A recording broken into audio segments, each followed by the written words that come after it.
I'm Command Master Chief Steph Bass. I would like to discuss how the Naval Special Warfare Center trains future SEALs in and around the water. Water competency is a core skill for Navy SEALs, and in this video you'll see some examples of our training curriculum. It does not matter what your swimming proficiency is when you get here, whether you've never seen the ocean or you're an Olympic swimmer. You need to be prepared to execute some of the world's most dangerous missions in unforgiving environments against hostile forces. Keep in mind that if you are someone who wants to be a Navy SEAL today, your training will be different.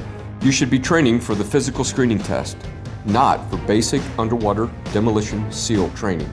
Take it one step at a time. What I'm about to show you is part of a training process that we teach, step by step, to new students. You can find out more about the physical screening test and how to train for it on our public website, sealswic.com. Let me begin by explaining how and why we conduct this training, outline our approach to safety and professional standards.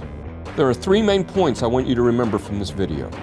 We take a progressive approach to water competency. We build up the student confidence and comfort in the water as training increases in complexity. It's a carefully planned crawl, walk, run curriculum.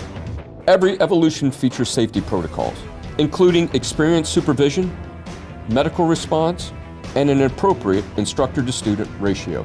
If you want to be a SEAL someday, you should not be conducting any risky training on your own. All of our aquatic skills are ultimately put to the test in real-world scenarios. There isn't a water competency evolution in our curriculum that does not contribute to skills used in feet-wet missions. This is where all of our training is critical to mission success and the safe return of our team. The training begins after a prospective SEAL student leaves recruit training. The recruit will attend Naval Special Warfare Preparatory School for 2 months of basic swimming in a pool to work with fins and build up endurance until they pass the water competency exit standard, which is a 1,000-meter swim with fins in 20 minutes or less. When they arrive here at the center for orientation, they continue to work in the pool, but also swim in the ocean. Examples of this include conditioning swims up to 2 miles in San Diego Bay, and just past the surf line right off our beach here at Buds. All of this is to build them up for first phase, where they will conduct pool evolutions, like knot tying, a 50-meter underwater swim, and drown proofing. Here is one of our Buds instructors to explain more about drown proofing.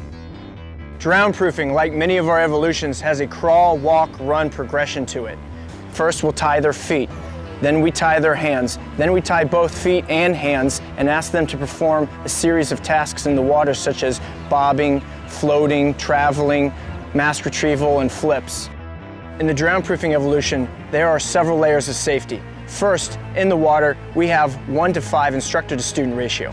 Each instructor is observing 5 students to make sure that they are confident and competent in the water. Above the water, we have safety observers. We have a dive medical officer, corpsmen equipped with life-saving equipment, and an emergency vehicle ready to take a student in distress to the nearest medical facility. Evolutions, such as drown proofing, have very real-world applications in many levels. The most obvious is if you find yourself in a real-world mission and you're tied up in line, bound up in equipment or kelp, it gives you the confidence to know that you've been in a situation like that before and you can resolve it and come home alive. Our training methods are developed over decades of lessons learned and best practices. Operational risk management procedures are briefed and practiced. Students are empowered to call for a training timeout if needed to address any safety concerns. Safety is number one. So once again, if you want to be a SEAL someday, you should not conduct risky evolutions. Just focus on passing the physical screening test. No one expects you to swim 50 meters underwater as soon as you arrive. And we certainly do not want you to conduct drown proofing on your own.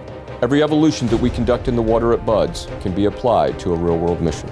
Those progressive long-distance swims give us the endurance to swim to an objective from the sea, carrying a 60-pound ruck and weapons through harsh surf, riptides, over the beach into enemy territory. Whether it's parachuting into rough seas in the middle of the night or climbing into a helicopter from a boat in unsteady conditions, every SEAL has the confidence and skill of having trained at Buds to respond to adverse sea conditions underwater or over the water while achieving the mission objective. Basic through advanced aquatic skills learned at the Naval Special Warfare Center form the heart of our Sea Warrior skill set. Our supreme competency in the water is what distinguishes us from other special operations forces as the maritime component of the United States Special Operations Command.